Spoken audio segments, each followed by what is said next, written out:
My name is Jubilee, I'm 4 months pregnant. Please guide me what meditation techniques I can do. Well, I started with the technique today. Singing, best. Right? And now all the music is digital. At least my music is digital. Right? So, listen to that, any kirtan, and sing along.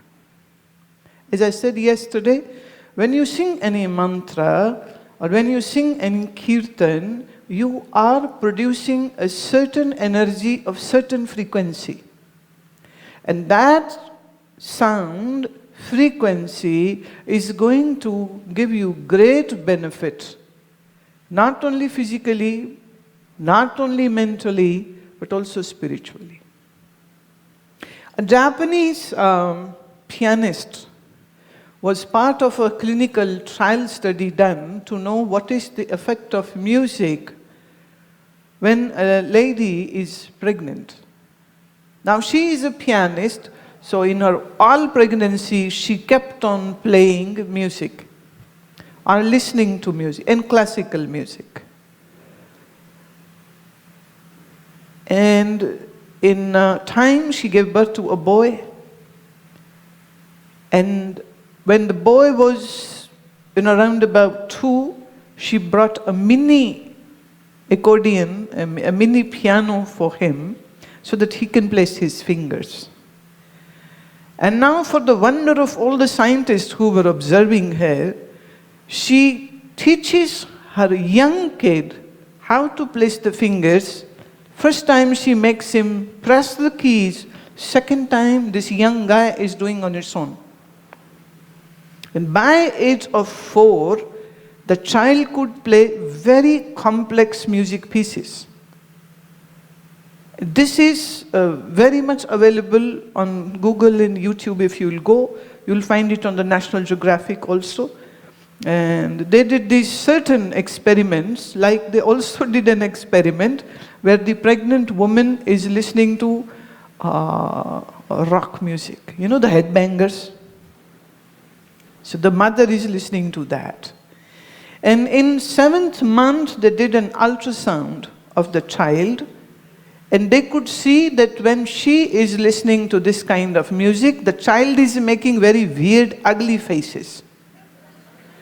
Meaning that even the fetus isn't liking this music. Very hard rock, I'm saying.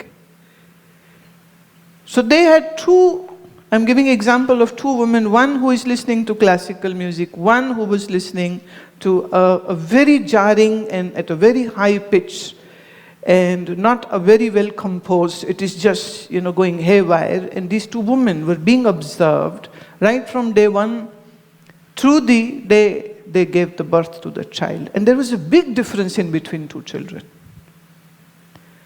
So our Shastras, our sages have always been talking about the importance of a woman when she is ready to bring another being in this world. She is called a goddess because she is going to create something out of her. So she is a goddess, and it's in temples, the Devi, the goddess, is very well decorated, adorned with jewelry and silk clothes and ornaments, and is offered good food, and stotras are sung and praises are given. So our Shastras used to say this, that if a woman is pregnant, please see her not as your wife or a daughter-in-law, she is a goddess. I am not saying that now your husband should sit with the bell in his hand and do your puja. I'm not saying that. I'm not saying that he should sing your stotras with your name, Om Jubilee Mata. Not like that. But the thing is that every woman is considered to be a goddess, a Shakti, because she is creating. She is creating, and she is bringing out a child out. So when she is in that process, if she is doing right mantras, and in meditation technique, the thing would be if you can do the prana, what we did in the beginning. Very simple. You sit down with your spine, neck and head erect. You focus on your breathing.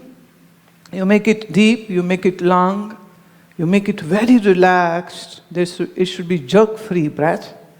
And then you take a long inhalation, observing that your chest and the upper part of the stomach expands, meaning a very deep and a very long breath.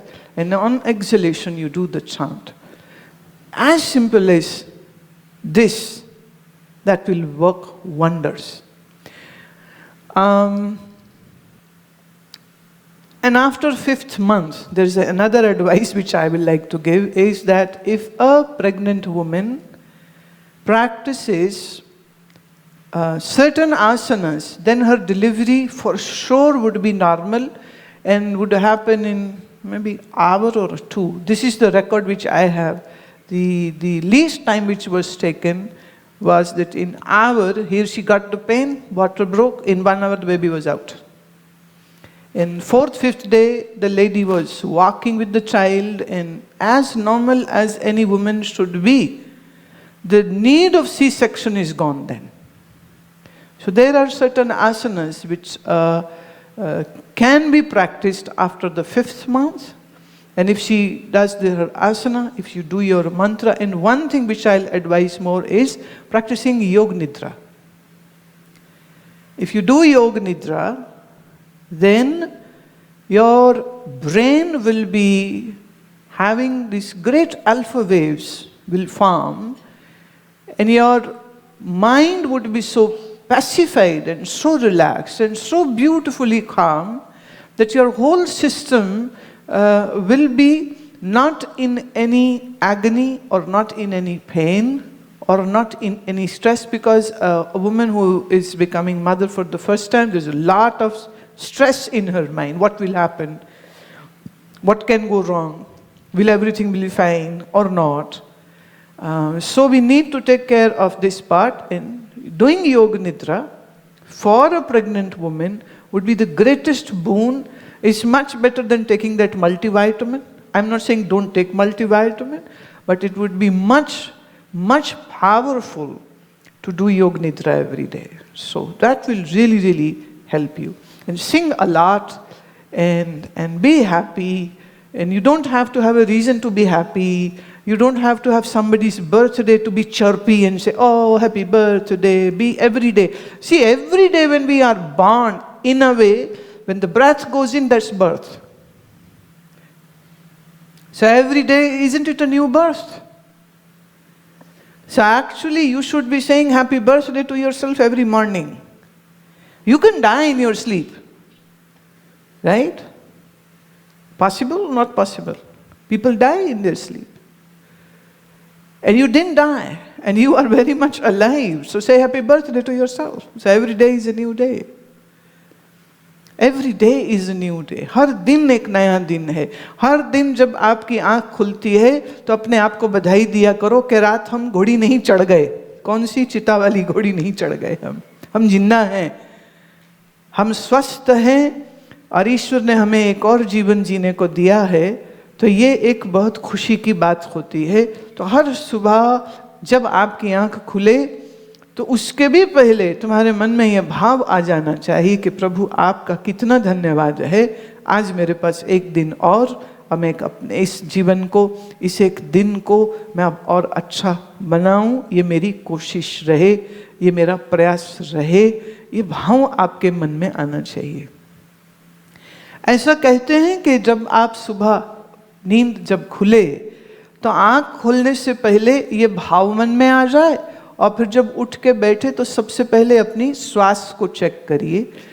क्योंकि एक श्वास आपका ज़्यादा मोटा चलता होगा और एक श्वास जो है, ये 2 छेद है ना आपके नाक में, तो एक की ओर से थोड़ा कम आता है सांस, एक की ओर से थोड़ा ज़्यादा खुला हुआ आता है.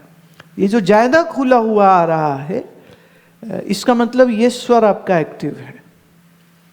अब ये बात थोड़ी सी गहरी हो रही है.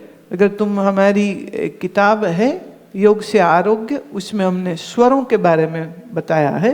एक बार आप उसको पढ़ेंगे तो क्लियर हो जाएगा कि मैं क्या बोल रही हूँ. See, whatever I am talking has a very sound basis of science behind it.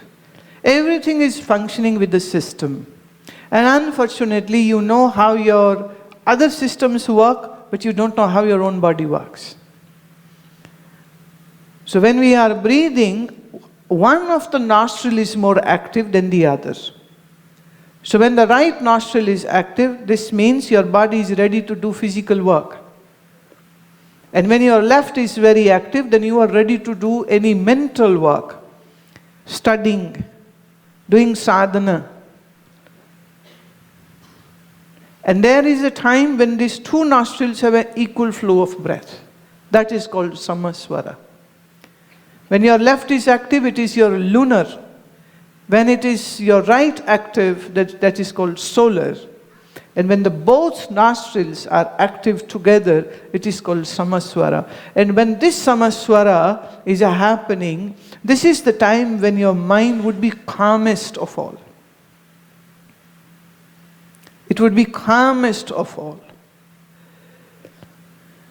So to know more about that, go to the book Yoga for Health and Healing. And there is this chapter on the pranayama. And there's a chapter on swara, what the swara means. Swara means what is the difference of these two flows which happen. It's what are the implications, what are the changes which come in your body, what are the changes which come in your mind.